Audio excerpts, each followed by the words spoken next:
இப்போ எல்லாரும் எதிர்பார்த்த ஐடிஎல்ஜி லிஸ்டிங் லான்ச் ஆயிடுச்சா? இப்போ ஹாப்பியாக தெளிவாக அனௌன்ஸ்மெண்ட் பண்ணிட்டாங்க, ஜூன் மாதம் லிஸ்டிங் ஆக போகுது அப்படின்னு. நல்ல வாய்ப்பு, தயவு செய்து மிஸ் பண்ணிடாதீங்க. ஏன்னா ஆஃபீஸில் லிஸ்ட் ஆக போகுது காயின். இதுக்கு மேலே நம்ம எதுவும் சொல்ல முடியாது. இப்போ லிஸ்ட் ஆனதுக்கப்புறம் குளோபலாக நியூஸ் வர்றப்ப திரும்பி எல்லாருமே இதுக்குள்ளே வருவாங்க.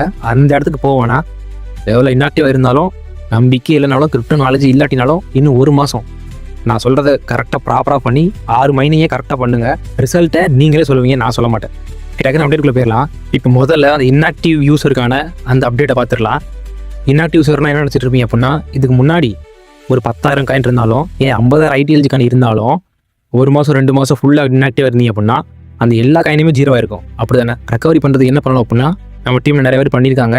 அதாவது திரும்ப இன்டர்லிங்க் ஆப் ஓப்பன் பண்ணி 0 இருக்கும். நீ வந்து 1 மாதம் ஃபுல்லாக நீங்கள் வந்து மைண்ட் பண்ணல அப்படின்னா, திரும்ப 1 மாதம் கூட விடாமல், ஒரு மைண்ட் கூட விடாமல் ஸ்கிப் பண்ணாமல் மைண்ட் பண்ணிங்க அப்படின்னா அந்த டெஸ்ட்டாக எல்லா ஐடிஎல்ஜி காயினும் ரெக்கவரி ஆகிடும். இது பழைய அப்டேட். இப்போ இன்ஆக்டிவ் பர்சன் திரும்ப உள்ளே வராங்க அப்படின்னா திரும்ப வந்து மைனிங்கை ஸ்டார்ட் பண்ணுவாங்க. ஒரு நாளைக்கு 4 மைனிங் பண்ணுவாங்க. திரும்ப 2 மைனிங் ஸ்கிப் பண்ணிட்டாலுமே நாளைக்கு அடுத்து 2 மைனிங் பண்ணுறாங்க. இப்படி கன்சிஸ்டண்ட்டாக இல்லை, ரேண்டமாக அந்த மைனிங் கூட கால்குலேட் ஆகும். இதனால் நீங்கள் மிஸ் பண்ணாலும் கவலைப்பட வேணாம், உங்களோட ஐடிஎல்ஜி காயின் கண்டிப்பாக ரெக்கவரி ஆக போகுது. ஓகேவா?